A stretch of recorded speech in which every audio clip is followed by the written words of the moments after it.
on the next episode of Sips, Suds, and Smokes. Whiskeys we are going to be discussing today are Yellowstone, Kentucky Straight Bourbon Whiskey finished in toasted staves. Lexrow 4-grain double single barrel bourbon. Daviess County, Kentucky Straight Bourbon Whiskey medium toast finish. Barrel Bourbon Foundation. Hirsch, the single barrel double oak bourbon, release number 2. Angel's Envy Cask Strength Bourbon 2023 release. Angel's Envy Cask Strength Rye 2023 release. This is the first ever limited edition Cask Strength Rye. So they've always done the limited editions Cask Strength Bourbon, but this is the first release of the rye. And the Remus Gatsby Reserve 2023 release. We'll be right back after this break.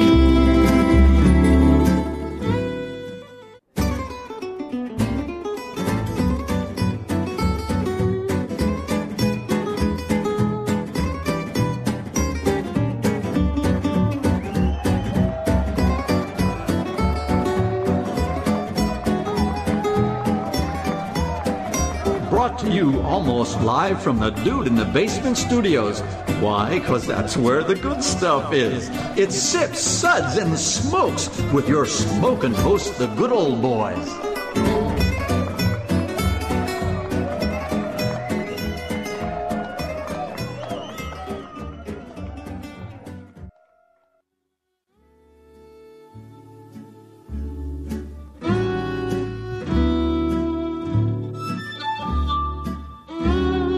And now it's sippin' time.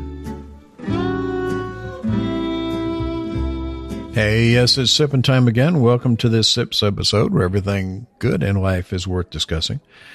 We are the best thing on at 2 a.m. That's a fact. You know why? Why? They got Family Affair on. Jody, Buffy, Mrs. Beasley. Nobody wants that. Mr. French. Yeah, nobody wants that. Mr. French was awesome. I'd watch Family Affair over us, but that's just me. Yeah, what's wrong with Family Affair? Don't be a hater. Oh, my God. I never, the one person I thought would always never. So he's a hater. Okay, that's fine. He resembles one of the characters too much. Mr. French. Mm-hmm. Mr. French. He just wishes he looked that good in a suit. Mr. French was a gentleman's gentleman. So, well, this is Made Man Bob, and joining to me today are Made Man Brent, the hater. But happy to be here nonetheless. Mm-hmm. And Made Man Maury. Good morning, I'm a gentleman, and I use the term loosely. And good old boy Justin. Good morning. Still glad to be here in the dark. My eyes never adjust to the light. You're like one of those trout that lives in a cave. You just swim around. Do you bump into stuff? I'm translucent. There you go. That's why I have to stay in the cave. That puts a new spin on the word translucent. Yeah. I can hold him up to a 60-watt light bulb and see his insides. Right. So Makes Maury's job easy. He doesn't have to do X-rays or CT scans. like one of those little lizards, you can like see their heart beating through their skin. Right. Yeah. Just look. I like it. There you go. Yeah. Let's see, 238 already in the toilet. Well, our sip segments are all about wine, distilled spirits, tea, coffee, and whiskeys. We are going to be discussing today are Yellowstone, Kentucky Straight Bourbon Whiskey finished in toasted staves. Lexrow 4-grain double single barrel bourbon. Daviess County, Kentucky Straight Bourbon Whiskey medium toast finish. Barrel Bourbon Foundation. Hirsch, the single barrel double oak bourbon, release number 2. Angel's Envy Cask Strength Bourbon 2023 release. Yeah, I know. It's 23 release. What do you want from us?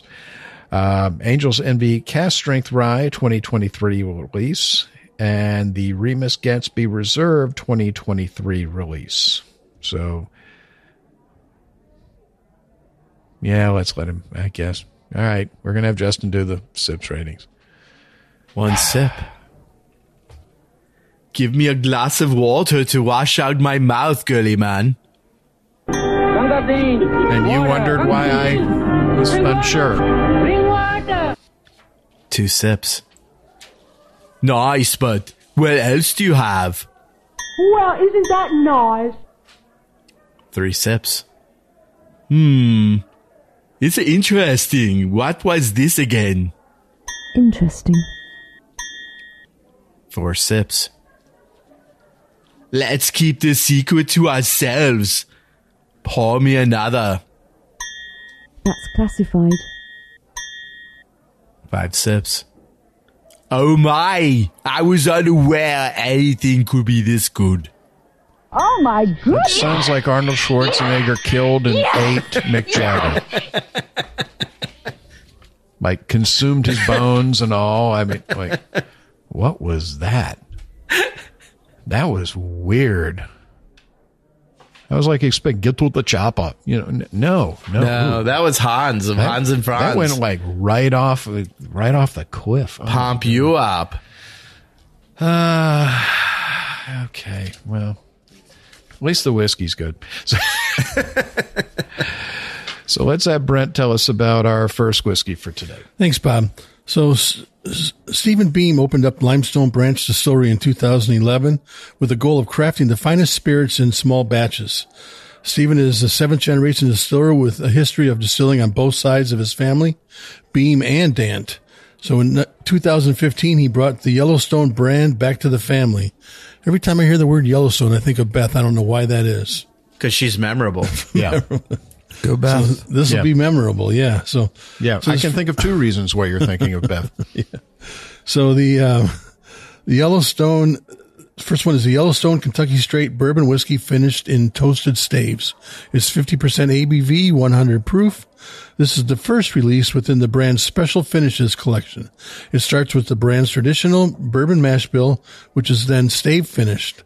Beam, a 7th-generation master distiller, hand-selected a combination of 5 different staves, high toast, American oak double toast, vanilla, rickhouse, and spice rack to get the desired flavor profile. Kind of reminds me of what they do with the Maker's 46. I agree. You know, it's the color of this one, it's got a nice... It's like kind of a burnt copper. Yeah, a little bit on the bright, like a bright copper. Almost, a burnt bright copper. On the nose, I get the first thing that hits me right away is the cinnamon, and then I get some vanilla and that little bit of caramel with it. On the palate, I got again the cinnamon is the first thing that hit me. Cinnamon and black tea was what it reminds me of. It's came out nice. I get a little bit of cocoa at the end of it, and that's just like on the finish. A little bit of cocoa and tobacco on the finish. Nice medium finish. It's very enjoyable. I really like it. Justin? This would be my pick for a breakfast bourbon. Give me some bacon, eggs. Justin, you're my hero. Hash browns, and this. Matter of fact, when Bob and I got to go to Yellowstone, they made us an amazing breakfast, and that breakfast that we had, this would pair with it perfectly. Bacon, eggs, pancakes. Oh, my God. Yeah, I just kept going back and getting more bacon. Yeah. Eat a piece of bacon, have a sip of whiskey, eat a piece of bacon, have more whiskey. It was a good morning. So on the nose, it was like a pumpkin spice latte with oak. Okay. And what were you smoking last night? We'll never tell. Okay. And on the palate, I got like nuts and sweetness. It was amazing. And the finish is just sweet and spicy. I really enjoyed this. I can't wait to have this at breakfast tomorrow. How would that be any different than every breakfast you ever have, you raging? Never mind. Different whiskeys. But this one's the best breakfast whiskey. Well, actually, the kit they sent us came with little samples of the different wood staves. So cool. Oh, that's neat. Oh, I like to chew on a couple of them. Little test tube. So what'd you think, Maury? Well, thank you for asking. Well, you're here. I might as well ask. To echo a theme, when I first poured it, I was fairly underwhelmed, but my patience has been rewarded. And it's really evolved nicely in the glass. I agree with what Justin has said. and Brent as well. The toasted caramel and vanilla on the nose and some fall spice and a lot of cinnamon. I didn't think the cinnamon was overpowering, but it was definitely obvious. The palate, I got the black tea, I got the toffee, I got a hint of walnut. It was mouth coating. For me, the finish was long. It was just some cocoa, some tobacco, some oak, just went on and on and on. I really enjoyed this whiskey. I thought it was a pleasant surprise and really a step up for what I've had in the past from Yellowstone. Now, I added water to this after initial tasting notes, and I don't think that the water really changed it any way, one way or another. Thank you for that little tidbit. I appreciate you very much. Yeah.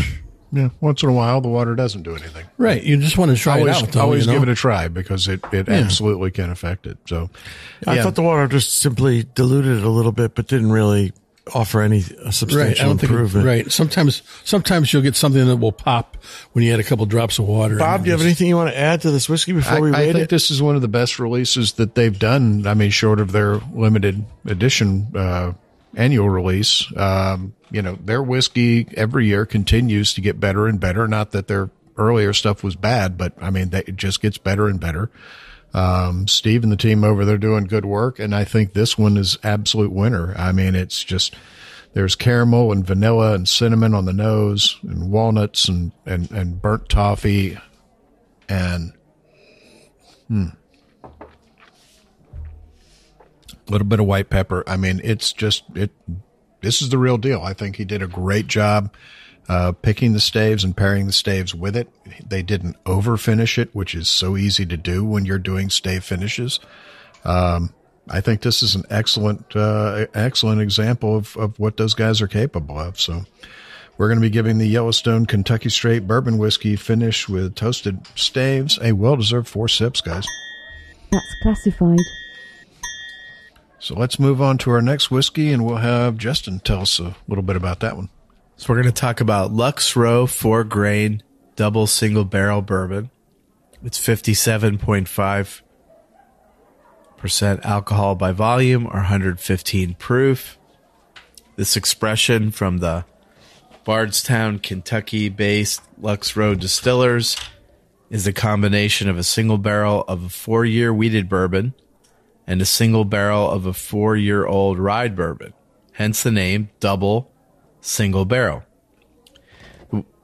The wheated mash bill produces another smoother bourbon with caramel and citrus notes and velvety oak finish, while the rye mash bill produces a spicier bourbon with hints of caramel and vanilla and smooth, mellow finish.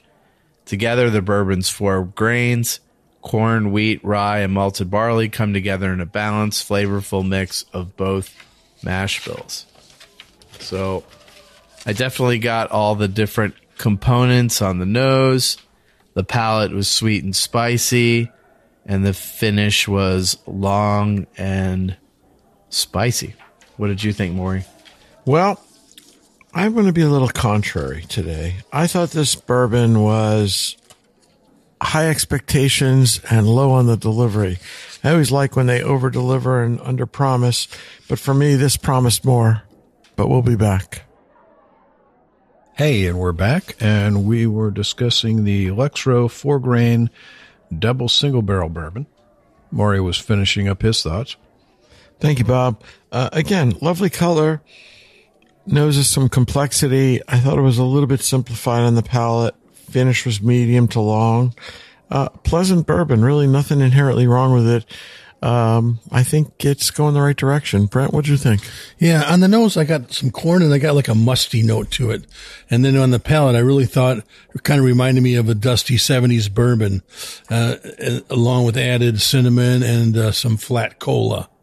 But everything on the finish, though, was all front forward on the palate. It was just, it coated your mouth and especially on the sides of your tongue. That's where everything finished up for me.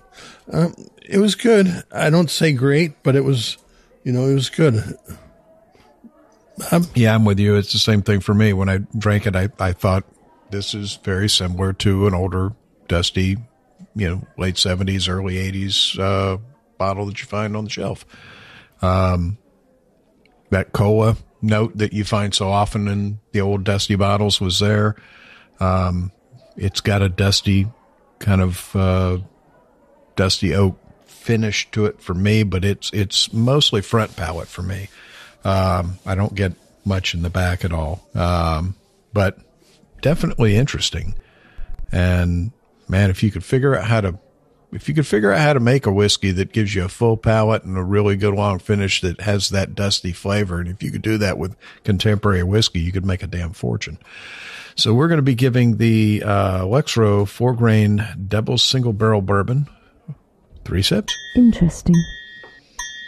So that leads us to our next whiskey, and Maury's going to tell us about that one. Why, thank you, Bob. The next whiskey is the Daviess County Kentucky Straight Bourbon Whiskey, medium toast finish, 48% ABV, 96 proof. The Daviess County Kentucky Straight Bourbon Whiskey, finished in medium toasted American oak barrels, features Daviess County Bourbon's signature combination of rye and wheated bourbon mash bills, which is aged for 4+ years in charred oak barrels before finishing in medium toasted barrels. This whiskey has a very nice, bright copper color. On the nose, it's got warm aromas of toasted nuts, some cocoa, and a little hint of oak. On the palate, classic notes of caramel, honey, roasted coffee, and a little bit of I get a hint of coconut. Finish is medium. It's a pleasant whiskey. It's really well made. It's delightful. It's easy drinking. It's definitely something you could sit on the back porch and whether with or without a nice cigar, just enjoy all afternoon. I really liked it. Brent, what'd you think? Yeah, on the nose, I got like a cocoa, but it was like a dried cocoa, like that, like the powder that goes up your nose kind of thing. And I don't know about that kind of powder. Brent has a problem with nose candy, but he doesn't quite understand nose candy is just an acronym. It's a term. He sorts pixie sticks. I've seen them. That coconut note that you got on the palate, mine was kind of like a burnt coconut. It was kind of, it tasted like a little bit of a burnt coconut. Lots of caramel, a little bit of honey. They say that's a sign of a stroke. You smell burnt coconut. Oh, yeah? Just saying. Too late. Again, this one, I gave every single one of them water after I did the initial tasting. And this one with the water, it didn't really help it at all. So, gave me the choking fit. That's what it did. Justin, can you add anything? You're supposed to swallow it, not inhale it. Yeah. I think Brent said it all. What'd you think, Maury? Well, I already said what I think, so I'll let Bob tell you what he thinks. Well, Justin said his 3 words. Don't get mad at him. He's a man of many words and many talents. On the nose, there's definitely a roasted nut and sort of a dusty cocoa to it. I got at least 2 nuts, maybe 3, but if you got 1 nut, it's okay. I understand your problem. Sometimes you feel like a nut, sometimes you don't. But I can help him with that 1 nut. That's good. Yeah. What am I, John Cruck? Okay. I'm going to make you a pair. I think I got a new name for your medical practice. But on One the Nut palate? Industries. It's kind of dark burnt caramel. Once upon a nut. Dark burnt caramel, a little bit of a sweetness to the front of the palate. I'm with you. The coconut is almost like roasted or burnt and kind of a roasted sort of mocha. Roasted, not burnt. Burnt implies a negative connotation. It's pleasant. No, it's absolutely pleasant, but it's definitely a very, it's not like coconut straight out of the shell for sure. I enjoyed it. I thought this one was definitely very interesting. So, the medium toast finish, seems to definitely lend it some interesting flavor profile. So we're going to be giving the Daviess County Kentucky Straight Bourbon Whiskey medium toast finish a well-deserved 3 sips. Interesting. So that's going to take us to our next whiskey.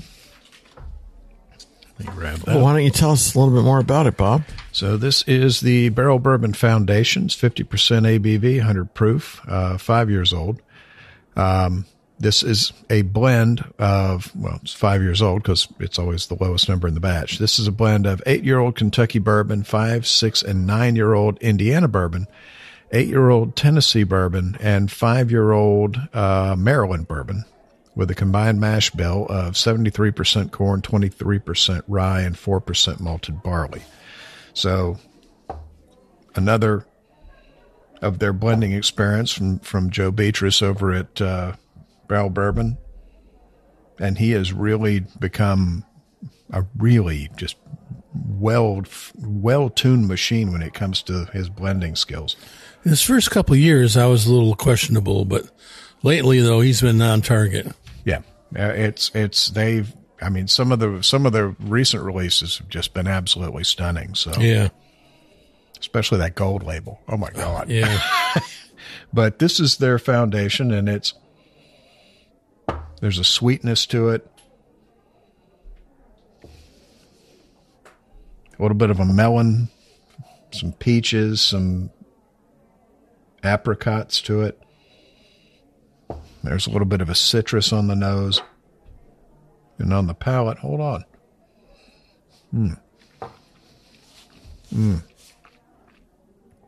On the palate, there's definitely a maple syrup or a Karo syrup kind of sweetness to it. It's got a nuttiness. There is baking spice. It's got a nice mouth coat to it. Gets all around the tongue, under and down the sides and the front and the back. I think this is a great blend. I think he did a really good job. What do you think, Brent? Yeah, to me, I got like a strawberry nose to it that followed with a strawberry cream on the palate, which was, I thought, really pleasant. I had a lot of other flavors in there as well, the honey and the hazelnuts like on the nose, and then I got some nuts on the palate and a little bit of a lemon to it as well. But I keep going back to is like, I love that strawberry cream that comes out of it. And that's the most amazing thing for me that I like. It's just a nice, creamy mouthfeel. Goes on. Adding water didn't really change this one as well. It was the same, I kind of got the same thing. So, Maury, what do you think? Well, I agree with you on the creaminess. I apologize, but I didn't really get the strawberry as much as you did. I just got a really pleasant, viscous, creamy mouthfeel. I thought this whiskey was delicious. It just was really pleasant, really enjoyable, really something I could just sit and just savor all afternoon. It's just very, very pleasant. The finish just kind of goes on. It's got a mouth coating feel. I liked it a lot. So when I looked at all the elements they threw in there, I'm like, what is this going to be like? Not in the most positive way in my mind, because it just seemed so disparate and random. But I smelled like a beautiful pumpernickel rye, like you're walking into a really good New York baker that knows what they're doing. On the palate, I got like rose petals. I got like a really dark chocolate tiramisu. The mouthfeel that everyone else got, that it was creamy. It was just wild. This guy really knows how to blend. What'd you think, Bob? Yeah, Bob read it. I'm the one who read it. Thanks for paying attention. Anytime. Yeah. No, I think this is a solid blend. I mean, he took some interesting components, and honestly, some that you would look at and go, really? I don't see how that's going to work. But again, that's the blender's art, and that's the nice thing about blending is taking the sum of the parts and making it greater than the sum of the parts.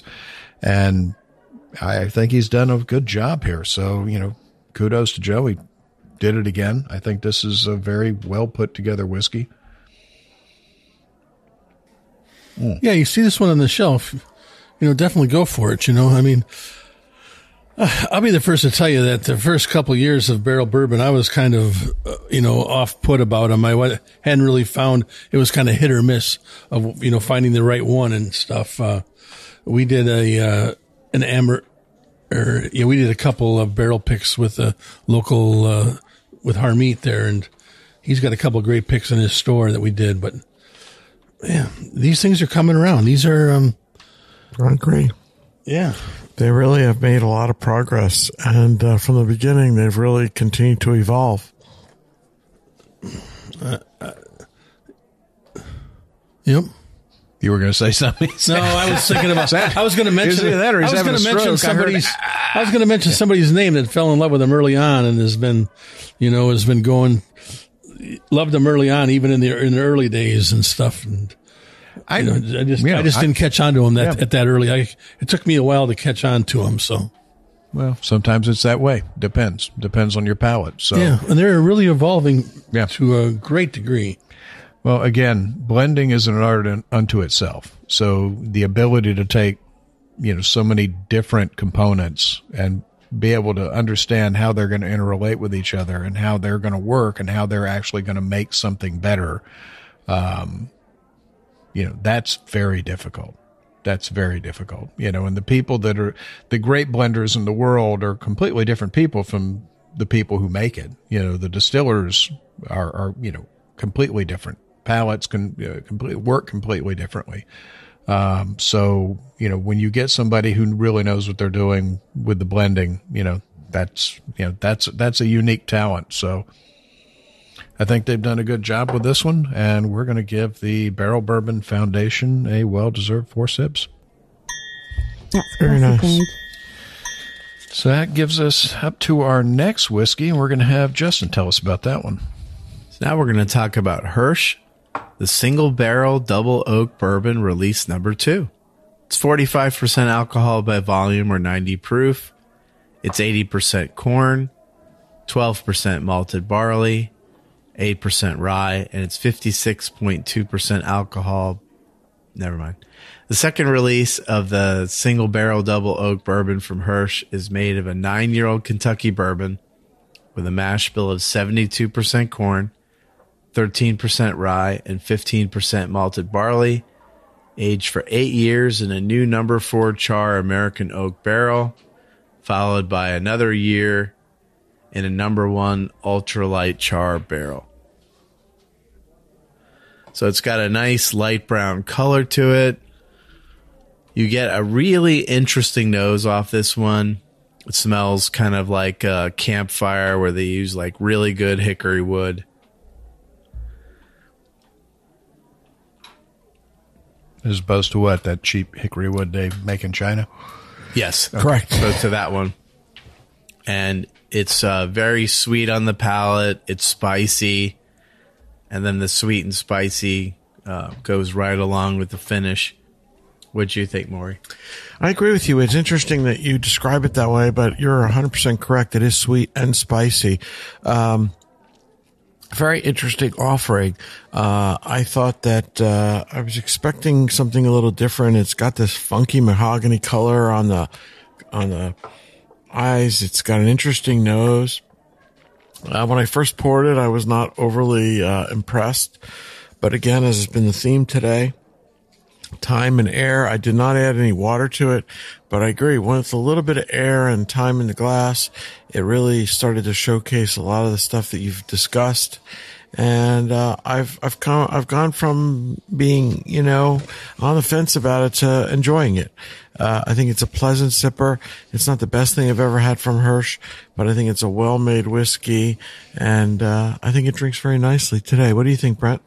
Yeah, on the nose, I got some bittersweet chocolate, like a mocha. It's the palate to me was like a brandied dark fruits and that was the fruitiness of it, along with some vanilla, and then the cinnamon was the spiciness of it, and it just kind of, I don't know, they don't quite work all the way together with me. The brandied dark fruits just kind of like. Doesn't really make it for me, but I can see what they're doing with it.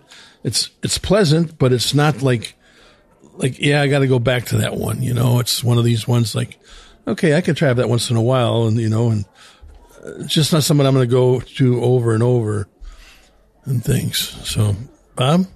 I'm not so sure about that. I've seen you go over and over to a lot of things. I also added water to this, and again, water did not change these. Most of these bourbons, water's not changing today, so. It's interesting, right? It is interesting. Yeah, it because often does. Often it does. It's the luck of the draw. Yeah. Well, it's you never know. Again, your worst case scenario is it waters it down, fine, sip it back and pour another glass. That's your worst case scenario. Your best case scenario is it alters it fundamentally and it makes it that much better.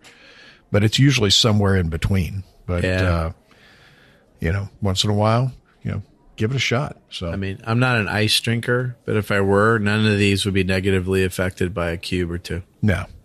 So if that's you, go for it.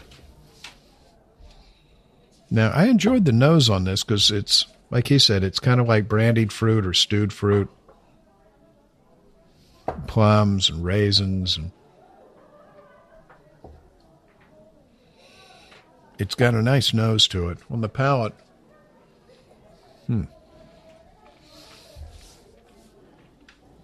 on the palate, it's like a dark, dusty oak. This one also drinks kind of like an older, dusty whiskey.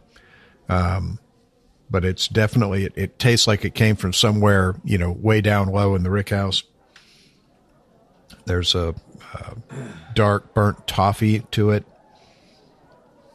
There's a little bit of a tobacco leaf, a little bit, sort of a cigar box kind of, flavor. That's that other flavor that was kind of coming out at me, you know, the tobacco leaf that I really didn't pick up on right away. Yeah. Yeah, it's this, honestly, this tastes like a tobacco barn. You know, old, dusty, tobacco leaves curing and hanging from the ceiling. This is like going into a Kentucky tobacco barn for me. But it's definitely interesting. I mean, I'm enjoying it. It's not to the point where it's a geek whiskey. It's not that at all. You know, so but it's not a standout. Right. This is probably the most interesting whiskey that we have here today, that we're doing for this show.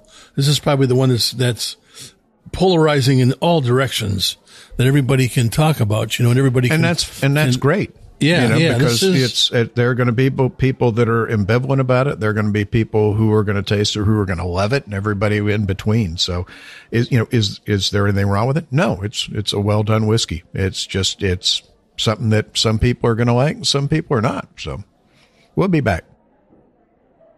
Hey, and we're back, and we were just finishing up our final thoughts on the Hirsch, the single barrel double oak bourbon release number 2.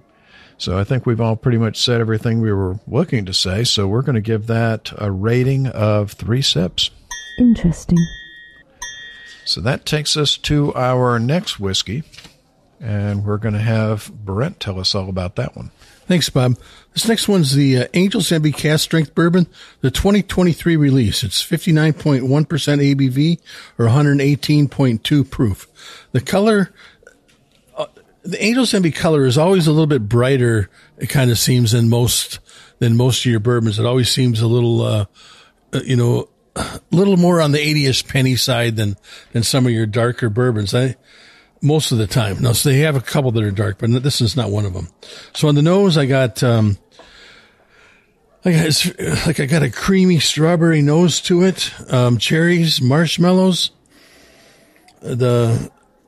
just beautiful nose. And on the palate, it just follows through. It's just a creamy mouthfeel. I got the marshmallow on it. Let me go back here again. Oh yeah, that strawberryness comes through. Cherries. Just the nose and the palate on this one really match very well together. There's one and the same almost. And when you drink this one, this is not like drinking 118 proof. You feel like you're drinking like a 90 proof or something like that. You'll be fooled when you taste it because I don't know that I've had anything like from them that's this creamy. Usually you get that a little bit of a punch to it, and you're like, yeah, that's what my cask strength is like. And they didn't do that for this one. So, Maury? Yeah, I agree with you, Brent. It didn't taste like cask strength at all. It drank like a very low proof whiskey. It did not drink like 118. It was more like candy. For me, I got everything you said. I got the creaminess. I got really a lot of marshmallow and a hint of strawberry. And, like I said, it was fun. It was interesting. It was candy, but it was not like, it didn't drink like the expensive high end, hard to find whiskey that it really is.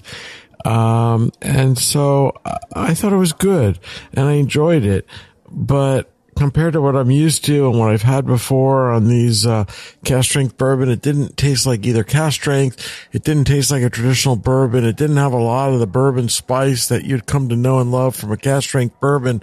It was just like a fun little everyday whiskey. It was right.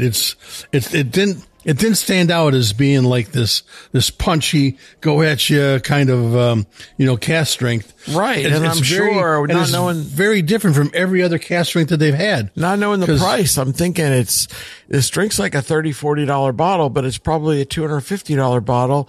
And for that, I think, you're just expecting something different. Yeah. This is the very first year that I didn't get one of their cask strengths, but I've had every other year since 2012 that I have. And this is the first one that, to me, is not like one of these is not like the others. And this agree. Is it. I agree with you completely. Yeah. We're on the same page. Justin, what do you think? So when I first poured this, I couldn't get much of a nose out of it, but it was like sweet and woody with elements of tart, and it tasted like a Madeira finished product, even though it probably isn't. In mouthfeel, it really reminded me of Cream of Kentucky. Either one of the two releases that I've had. And it was a sweet and spicy finish. After air and water, I got a lot more spice out of it. I got a lot more intensity. Not more complexity, but more intensity. So I thought it was fine. What'd you think, Bob?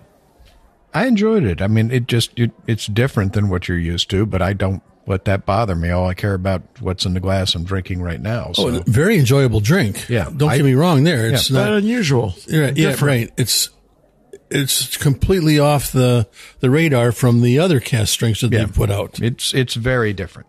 It's very different than past releases. The past releases were more the brick to the face. This is, more subdued, more laid back, more layered. It's very floral. Yeah, 2014 is still my favorite of all the years. It's very floral. There's a lot of bright fruit in here. On the palate. See, I'm with you. That's the thing I like about it, is it tastes like it smells. And not whiskeys don't always do that. Sometimes they taste completely different. And sometimes they taste kind of like what they smell. This is like everything you smell. Right. What you smell is what you taste. That's distilled into that glass. And we've had stuff today that what you smell and what you taste are completely different. They didn't match up at all. That's when you nose that, you're getting exactly what you're smelling. I enjoyed it. I thought it was a really interesting release. I thought it was a really good release. I think it's a definite left turn from what they've always done, but at the same token, that's fine too. I think they did a really good job. They make left turn lanes, Exactly. So, overall, I thought it was well put together. So we're going to give the Angel's Envy Cask Strength Bourbon 2023 release. And yeah, I know it's real late.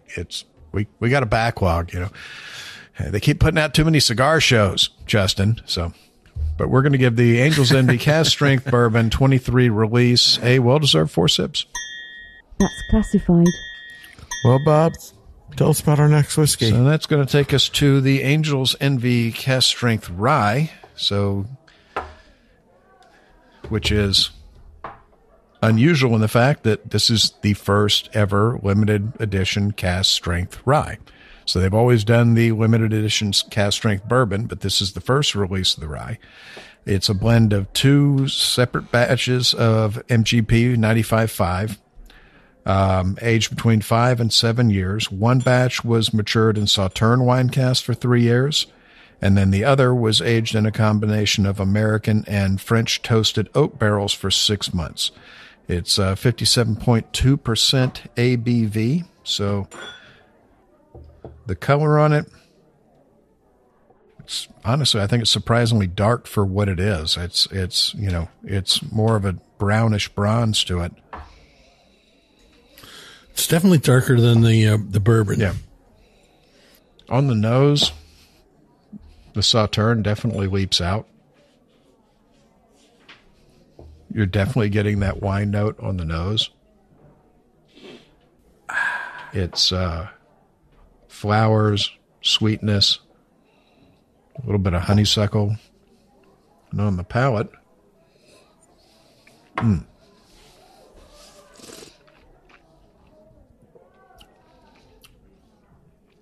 the palate, there's definitely a sweetness there. There's also a little bit of an astringency. A little bit of dryness on the front of the palate. I definitely get I get some kind of dusty oak on the back palate. It's got a good mouth coat for me. I mean, it goes front, back, side to side. Thing is I would never pick it out as an MGP rye.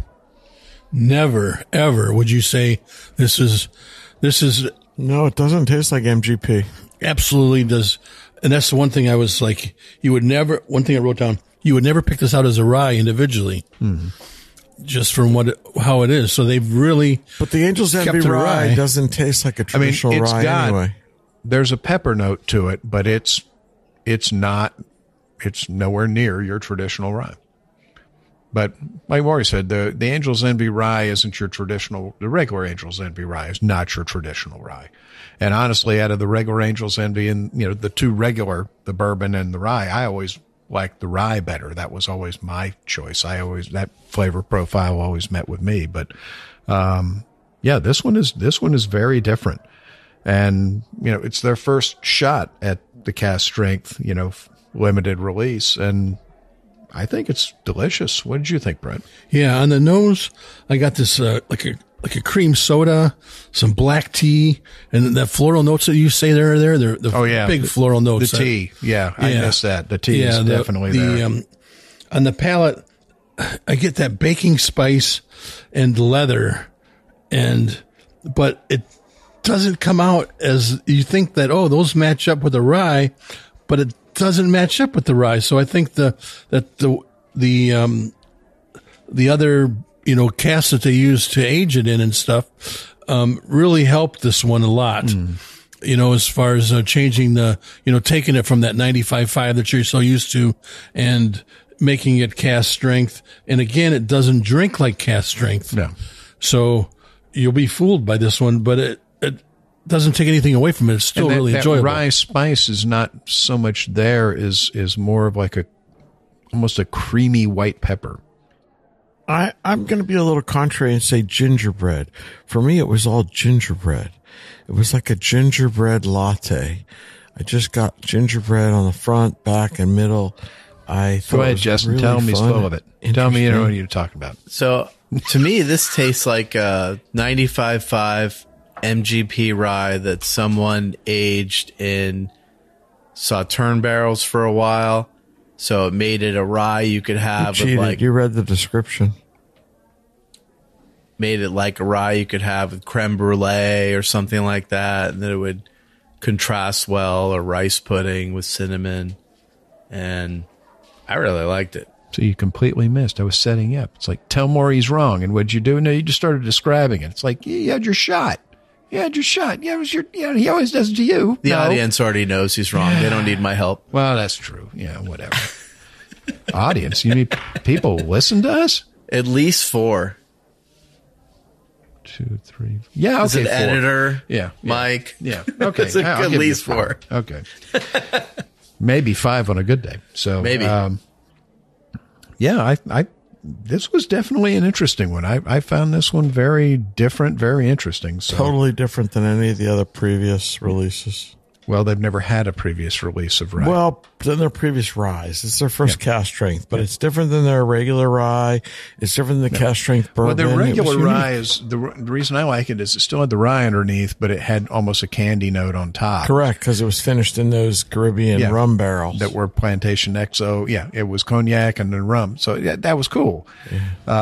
But that was the thing that I always liked about it. But this is different, and I kind of dig it. I really I enjoyed it. So we're going to give the Angels Envy Cask Strength Rye 2023 release a well-deserved 4 sips. That's classified. Yahoo. So that's going to take us to our last release. So, Maury, tell us about that one. Well, if you insist. The last release is the Remus Gatsby Reserve 2023 release, 49.95% ABV or 58.1 proof. The Remus Family Reserve 2023 edition. 49.95? No, 49.05. Oh, I didn't bring my glasses today. 05. Wake up. I'm awake. It's a little blurry after a few ounces. That's understandable. It's the second release in the annual series to celebrate F. Scott Fitzgerald's legendary novel, The Great.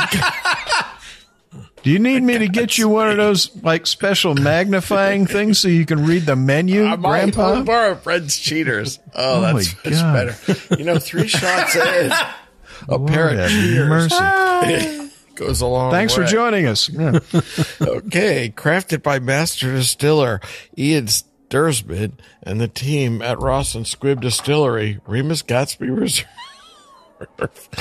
contains some of the 175-year-old Lawrenceburg, Indiana distillery's finest 15-year-old reserves.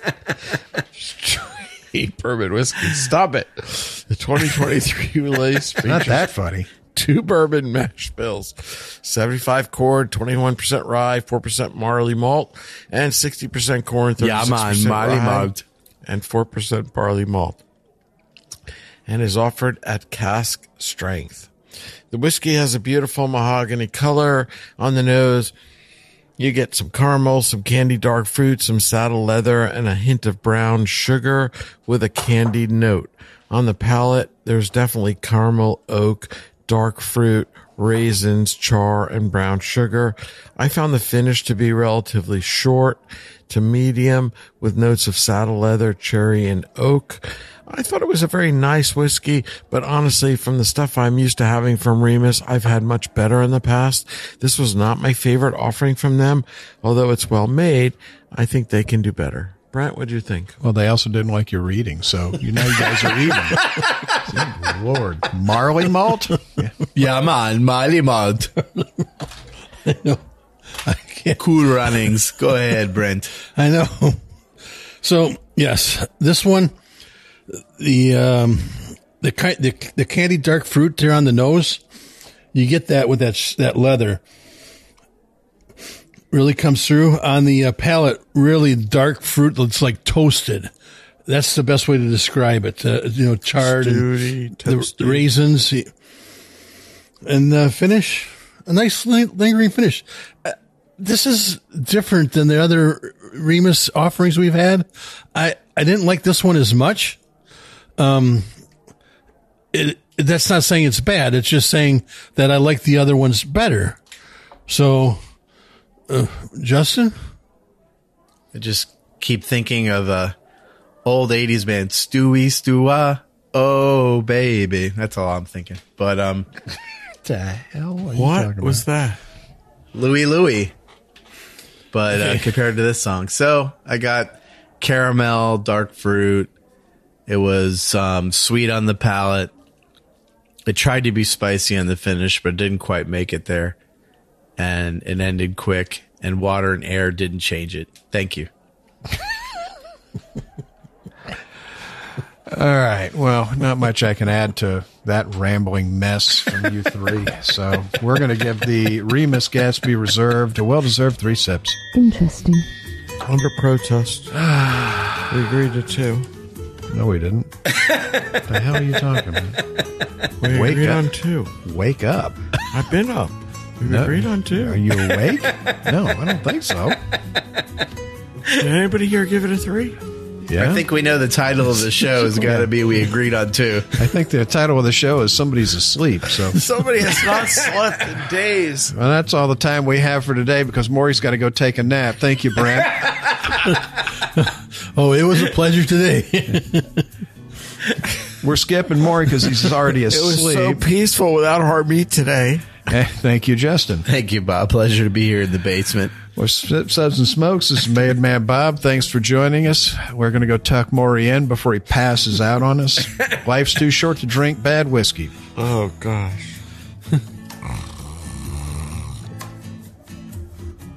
We hope you enjoyed this episode. If you're listening to us online, do yourself a favor and tap Tap it in. the subscribe button. Give it a little tappy. Tap, tap, tap-a-roo. The easiest way to listen to our show is to ask Siri, Alexa, Google, Uncle Larry, or whoever it is that talks to you on your phone. Play podcast Sip, Suds, and Smokes. We love your feedback, and you can reach us at info@sipsudsandsmokes.com. Our tasting notes flow out on Twitter and Instagram with our handle @SipSudsAndSmokes, and our Facebook page is always buzzing with lots of news. You'll also be able to interact with the thousands, Millions and millions of other fans on those social media platforms. Do us a favor. Take the time to rate this episode if you're listening to us online. That's a big help to us, and we get to see your feedback as well. Come back, join us for another episode, and keep on sipping.